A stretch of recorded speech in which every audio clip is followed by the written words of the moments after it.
ये काल्पनिक कहानी जिसका कोई ऐतिहासिक संदर्भ नहीं है, गुरु नानक के पृथ्वी पर आगमन का दृश्य प्रस्तुत करती है।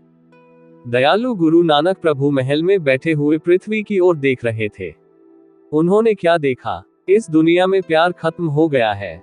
कोई प्रबुद्ध आत्मा नहीं है। भगवान के प्रति कोई भक्ति नहीं है। ये सब अंधकार है। लोगों में गलत धारणाएं, अंधविश्वास और बेकार कर्मकांड है। नफरत हर जगह है। लोग पीड़ित हैं। लोगों को ऐसी पीड़ा में देखकर दयालु गुरु ने सोचा, मुझे लोगों की पीड़ा पर सांत्वना देनी चाहिए। गुरु जी ने लोगों की आत्माओं को विकारों और कष्टों से भरी हुई उच्च मंडल में आते देखा। उनके मन में विचार आया, क्यों न संसार में जाकर लोगों का मार्गदर्शन किया जाए, लोगों को बुराइयों से छुटकारा दिलाया जाए और उनके मन को उन्नति प्रदान की जाए। इन्हीं विचारों से उन्होंने प्रभु की ओर देखा। प्रभु दयालु मुद्रा में थे। उन्होंने बड़े आदर के साथ प्रभु से प्रार्थना की। भगवान उनके विचार से प्रसन्न हुए। प्रभु ने कहा, नानक, संसार कैसा है? गुरु जी बोले, दुनिया में कोई प्यार नहीं है। वहां कोई समानता नहीं है और कोई वास्तविक विश्वास नहीं है। लोग जीवन को झूठ, अहंकार और स्वार्थ के साथ जीते हैं। भगवान बोले, विकारों के राक्षस को कौन मारेगा? गुरु जी बोले, मैं आपके आदेश पर हूँ। भगवान बोले, लोग अधार्मिक और असभ्य हैं। ये सुनकर गुरु ने नम्रता से सिर झुकाकर कार्य स्वीकार कर लिया। प्रभु को आशय समझ में आ गया। प्रभु ने कहा, नानक, तुम मेरे प्रेम में डूबे हो। मैं तुम्हें लोगों को आशीर्वाद देने का आदेश देता हूँ। फूलों से बना एक सिंहासन आया, उसका नाम परोपकार रखा गया। गुरु को सिंहासन पर बैठने के लिए कहा गया। 4 आत्माओं ने गद्दी संभाली। पेड़ की एक शाखा की तरह जो उगती है और अलग हो जाती है, लेकिन पेड़ से जुड़ी रहती है और धूल, आंधी, बारिश और ओले तूफान की पीड़ा सहन करती है। साथ ही साथ लोगों को अपने फूलों की सुगंध देने और खाने के लिए फल देती है। इसी प्रकार गुरु हमेशा भगवान के प्रेम में डूबे हुए, परोपकार से एक पेड़ की शाखा की तरह अलग लेकिन जुड़े हुए, दुनिया की कठिनाइयों को सहन करने के लिए निकल पड़े।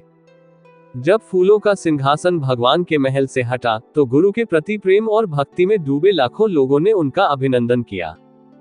फूलों का सिंहासन नीचे और नीचे होता गया।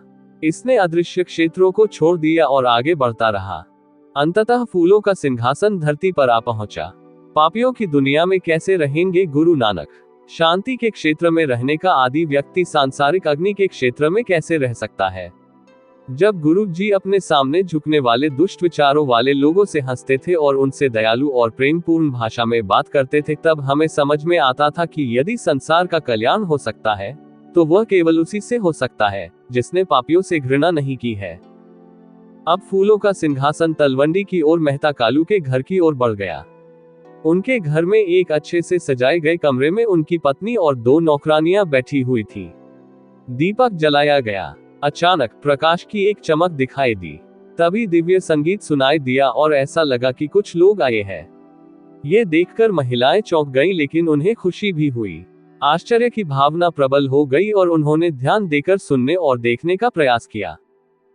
अदृश्य दुनिया से संत और कवि अंदर आए। दरवाजे बंद थे, लेकिन फिर भी वे प्रवेश करते रहे और इकट्ठे होते रहे। सब लोग बैठ गए और एक गीत गाया, हे संत, आपका स्वागत है। हे संत, आपका स्वागत है। जब गाना खत्म हुआ तो फिर से प्रकाश की चमक चमकी, जो पहले से भी ज्यादा तेज थी। फूलों का सिंहासन गुरु नानक को लेकर उस कमरे में दाखिल हुआ जहां हर कोई उनका स्वागत करने के लिए इकट्ठा हुआ था।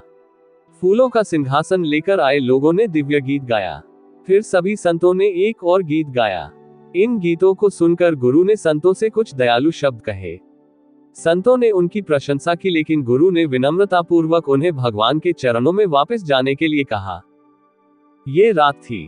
तलवंडी शहर के लोग सो रहे थे। बाहर जंगलों में पेड़ पौधे एकांत में थे।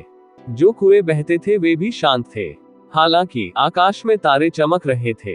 रात चुपचाप बीत गई। सुबह का समय था। एक पंडित तारे और नक्षत्र देख रहा था। कभी उन्हें किताब में खगोलीय आकृतियां दिखाई देती थीं। कभी वह आकाश की ओर देखता और विचार करता।